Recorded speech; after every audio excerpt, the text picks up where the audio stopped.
Allahu Akbar. Apa mau ditanya? Baik. Pertanyaan materinya apa aja? Jadi hari ini saya menjawab 36 pertanyaan.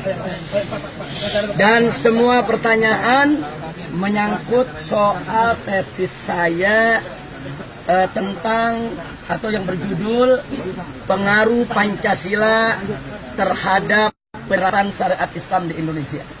Jadi yang ditanyakan pertanyaan yaitu tentang sejarah Pancasila itu sendiri, bagaimana Pancasila itu lahir, dari mulai usulan Bung Karno pada tanggal 1 Juni, bahkan sebelum itu, bagaimana kata Pancasila ada dalam buku Sutasoma karangan Empu Tantular.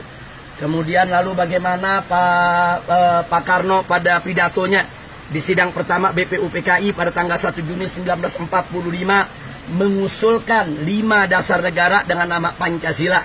Yang kemudian usulan Bung Karno tersebut digodok, yaitu dalam Panitia 9, yang akhirnya nama Pancasila usulan Bung Karno diterima, akan tetapi isi redaksi dan sistematika susunan isi kandungan Pancasila yang diusulkan oleh Bung Karno itu dirombak total. Di mana Bung Karno mengusulkan sila ketuhanan ada di sila kelima yang terakhir. Nah, sementara para ulama dari NU maupun Muhammadiyah dan Sarekat Islam yang ikut dalam Panitia 9 yang dibentuk oleh BPUPKI menolak kalau sila ketuhanan diletakkan pada sila yang terakhir. Akhirnya sila ketuhanan naik menjadi sila yang pertama, dengan tambahan ketuhanan dengan kewajiban menjalankan syariat Islam bagi pemeluk-pemeluknya. Itu yang kita kenal dengan Pancasila Piagam Jakarta 22 Juni 1945. Yang kemudian pada tanggal 18 Agustus 1945 melalui sidang PPKI, akhirnya Pancasila Piagam di Jakarta tersebut diterima, akan tetapi ada perubahan redaksi pada sila pertama. Yang semula berbunyi ketuhanan dengan kewajiban menjalankan syariat Islam bagi pemeluk-pemeluknya menjadi ketuhanan yang Maha Esa. Nah, bagi saya itu perubahan sama sekali tidak merugikan umat Islam, karena dari ketuhanan yang diikat dengan syariat menjadi ketuhanan yang diikat dengan tauhid. Nah, jadi intinya sebetulnya sama saja, bahwa ketuhanan yang Maha Esa artinya bahwa bangsa ini harus selalu menjunjung tinggi hukum Tuhan yang Maha Esa. Nah, kemudian jangan lupa bahwa pada saat Indonesia menjadi RIS karena tekanan Belanda, Republik Indonesia Serikat pada tahun 1949, Pancasila pernah diobok-obok, dirombak total oleh Belanda. Sehingga Pancasila 18 Agustus 1945 tidak berlaku lagi.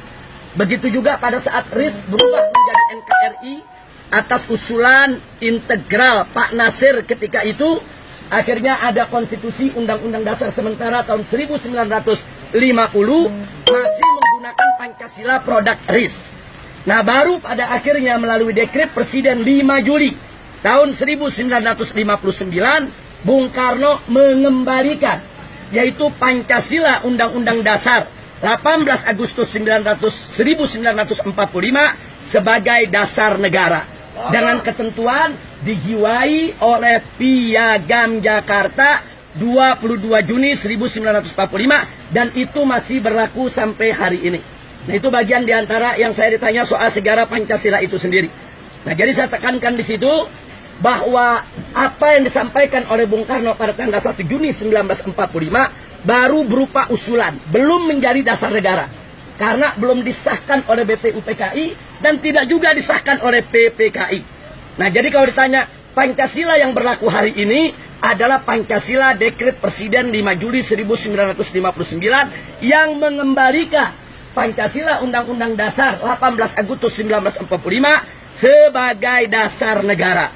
Nah, itu yang ditanyakan. Selain itu juga ditanyakan tentang hubungan Pancasila dengan penerapan syariat Islam di Indonesia.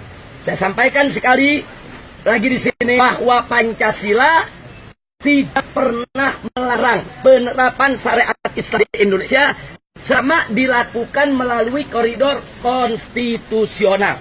Nah, bahkan saya buktikan tadi depan penyidik berapa banyak produk perundang-undangan, baik di bidang keagamaan maupun di bidang ekonomi, di bidang perbankan, di bidang pendidikan, di bidang kesehatan, bahkan juga di bidang pidana, seperti yang terkait masalah korupsi dan lain sebagainya. produk undang-undang yang dikeluarkan oleh negara ini ternyata sejalan dengan aturan syariat Islam. Maka itu tadi saya sampaikan juga kepada penyidik bahwa perlu kita melakukan klasifikasi, bahwa syariat Islam yang diterapkan di Indonesia ini kita bagi menjadi 4 klasifikasi. 1, yang berkaitan dengan hukum perorangan seperti sholat, puasa, zakat, haji, korban dan lain sebagainya, itu sudah berlaku dan sudah berjalan di Indonesia sejak dulu sampai hari ini. Jadi tidak benar kalau ada yang mengatakan negara Pancasila tidak boleh memberlakukan hukum agama. Itu tidak benar. Ternyata di negara Republik Indonesia yang berdasarkan Pancasila, hukum Islam sudah berjalan sejak lama. Itu yang pertama, yang berkaitan dengan perorangan. Yang berkaitan dengan perorangan. Yang kedua, yang berkaitan dengan rumah tangga, seperti hukum perkawinan, hukum perceraian, hukum yaitu hak asuh anak, hak dan kewajiban suami istri, sampai kepada hukum waris. Ternyata di Republik Indonesia ini, itu hukum-hukum Islam yang berkaitan dengan keluarga bukan hanya tidak dilarang, bahkan diizinkan, dilegalkan, dan disediakan perangkat daripada hukumnya. Ada pengadilan agama, ada kompilasi hukum Islam, dan ini legal formal diakui oleh negara. Jadi sekali lagi, dalam hukum Islam yang berkaitan dengan keluarga di Indonesia sudah sejak lama berlaku sampai hari ini. Yang ketiga, yaitu hukum Islam yang berkenaan dengan sosial kemasyarakatan, termasuk pendidikan dan ekonomi. Ternyata tidak ada satu item pun, klausul pun dalam perundang-undangan Republik Indonesia yang melarang pemberlakuan hukum Islam dalam bidang sosial kemasyarakatan, termasuk perbankan dan ekonomi secara Islam yang dilarang di Indonesia. Tidak ada. Bahkan saat ini kita tahu ada perbankan syariat, ada asuransi syariat, ada pegadaian syariat. Nah, kemudian dalam bidang pendidikan ada yang namanya madrasah, ada yang namanya pesantren. Itu semua legal diakui oleh negara. Nah, kemudian yang terakhir, yang keempat, yaitu hukum Islam yang berkenaan dengan otoritas daripada negara buat melakukannya, seperti hukum pidana Islam. Umpamanya pencuri dipotong tangan, atau pemabuk dicambuk dan lain sebagainya. Nah, hukum-hukum ini tidak bisa dijalankan secara sendiri-sendiri.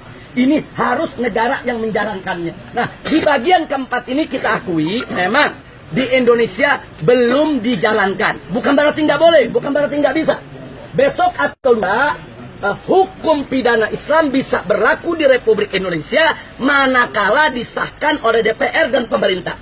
Nah, jadi saya hanya ingin menekankan di sini, tidak benar kalau ada mengatakan negara kesatuan Republik Indonesia berdasarkan Pancasila tidak boleh memberlakukan hukum Islam. Tidak benar.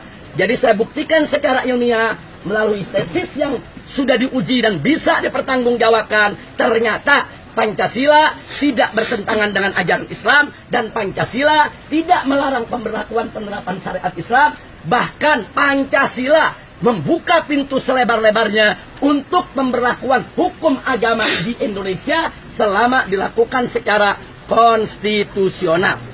Nah, itu diantara pertanyaan-pertanyaan penyidik yang saya jawab semua setiap detail. Jadi betul-betul pertanyaan 36 pertanyaan ini menyangkut seputar daripada soal Pancasila.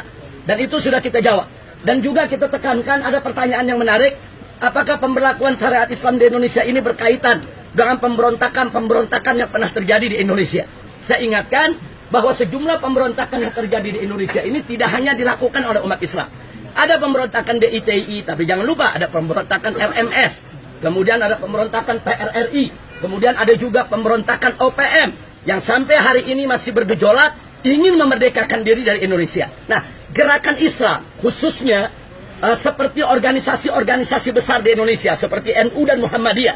Selama ini gerakan-gerakan NU dan Muhammadiyah selalu berupaya bagaimana memasukkan nilai-nilai Islam dalam perundang-undangan kita secara konstitusional.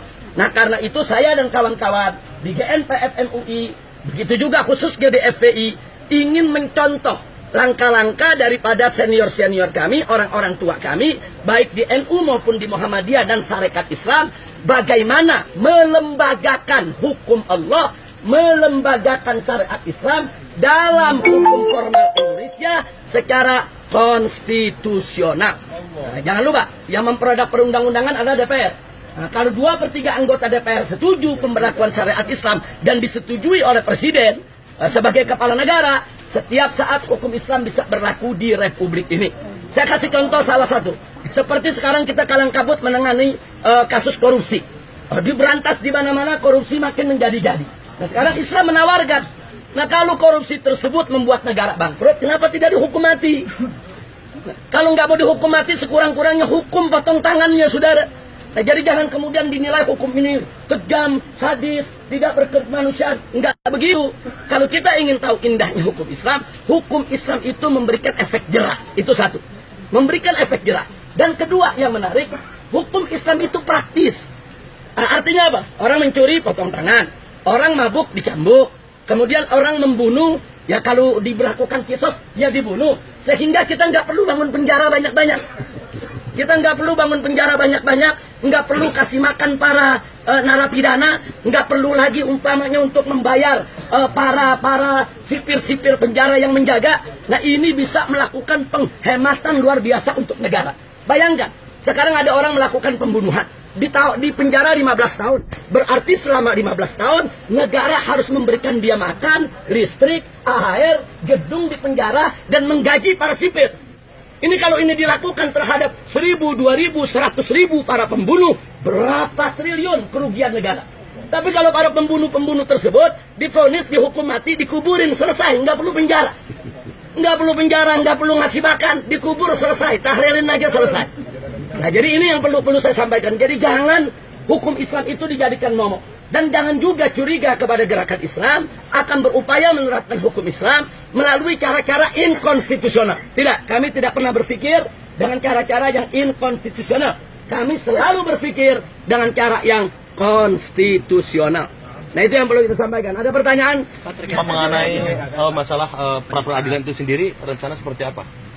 Itu urusan pengacara, nanti didiskusikan oleh mereka. Yang penting, hari ini saya sudah memberikan jawaban-jawaban yang diperlukan. Dan ini belum selesai. Nah, ini belum selesai karena kita juga akan mengajukan saksi-saksi ahli tata negara, kemudian ahli sejarah, yaitu tentang Pancasila, dan juga ahli di beberapa bidang lainnya. Kita minta tadi kepada penyidik akan kita bawa saksi-saksi tersebut. Jadi ini belum selesai. Enggak, ini akan kita koordinasikan dulu dengan tim pengacara kita. Jadi masih ada panggilan kedua lagi, Pak? Ya, tentu kalau belum selesai kan kita akan bawa ahli-ahlinya. Baik, kalau pertanyaan soal video, saya ingatkan, video itu durasinya hanya 2 menit 13 detik.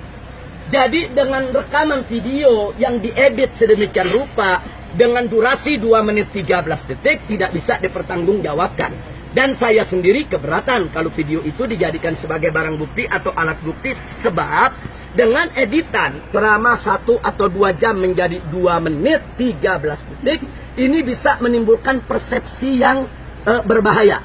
Nah, karena itu kita juga minta tadi kepada penyidik untuk bisa menyajikan, memperlihatkan kepada kami rekaman secara utuh. Karena bahaya sekali kalau kita harus menganalisa atau berpendapat dengan satu ceramah yang durasinya cuma 2 menit 13 detik. Seumur hidup saya tidak pernah ceramah cuma 2 menit. Seumur hidup saya nggak pernah ceramah 2 menit. Kalau 2 jam sering. Kalau dalam video itu, ini di sini aja udah 10 menit. dalam video itu, sosok yang dalam video itu Jadi saya pikir pertanyaan-pertanyaan tadi sudah saya jawab di dalam. Nanti penyidik tentunya punya penilaian apa yang akan dilakukan. Dan mudah-mudahan ini tetap berjalan dengan baik. Terima kasih.